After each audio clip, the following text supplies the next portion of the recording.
Music is the soul of life. This I do believe. Music gives the artist flight. This I do believe. Music is eternal. It has been since the dawn of man and will be until man is no more. This I do believe. Music has the power to change someone's life. I know it has mine. For without it, I would surely go insane. This I do believe. Music has the power to give a feeling of aplomb, but also has the power to make or break your prom. No matter the occasion, music will always be there. This I do believe. Music is the soul of life. This I do believe. Music brings my soul to life. This I do believe. Hi, my name is Chantel, and clearly music is very important to me. It has become my whole life and will become my future.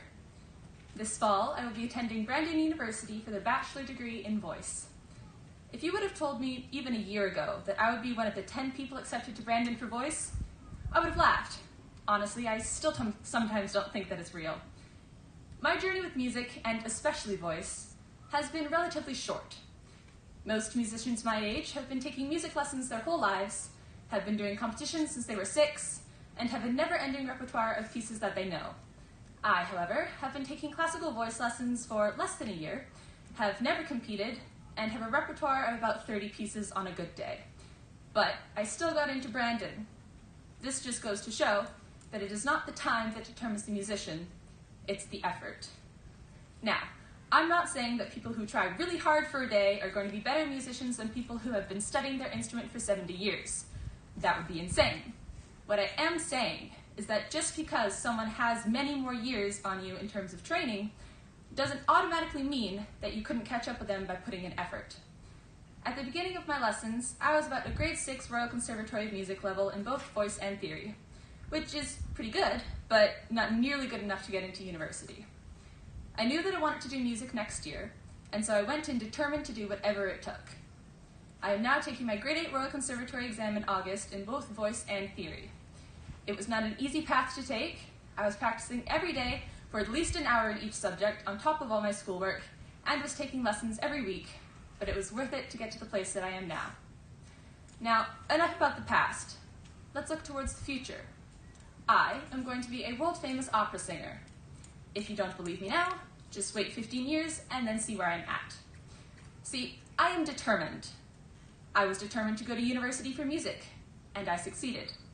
I was determined to make it to a grade 8 Royal Conservatory level in a year, and I succeeded. So far, I have a 100% success rate for my musical goals. This isn't to say that I won't one day run into something that I'm not able to achieve, but I will learn from that and use it to succeed, not make it the reason that I quit. That's the difference between me and others. Others come to an impasse, have a large failure, they quit, move on, choose something else. Me, if I have a large failure or come to an impasse, I don't just say, oh well, I guess it's not for me. I figure out what went wrong, and I change it, or I fix it, so that the next time I don't fail, I succeed, and I'm one step closer to living my dream life. Now, there's one last thing that I want to talk about before my time runs out and I'm pulled off the stage by a comically large cane. When I tell people that I'm going to university for voice, their first response shouldn't be, oh, cool, what's your backup plan? My backup plan is to get better until I succeed. I've never once heard people ask what an engineering student or a nursing student or even a trade student's backup plan is, because their career is not considered to be risky. What people don't understand is that every career worth pursuing is risky. Med schools only have a 7% acceptance rate. 75% of engineers aren't working in their field after they graduate with a master's degree. So why is it that the arts are deemed more risky to enter than STEM degrees? My theory is that it's because you never hear of the failed science and math students, only the theater and music students. But the great thing about the arts is that you can succeed at any age and at any time. Some people are child stars. Some people don't get any recognition until they're 60. But in all the fast-paced, low-risk dean jobs, you can't start when you're 60. You need to succeed right away. Otherwise, you will never make it. So I want to destigmatize the arts. When I say I'm going to university for music, I want the same questions that everyone else gets, like, Which university are you going to? What specific field do you want to get into? What's your career plan?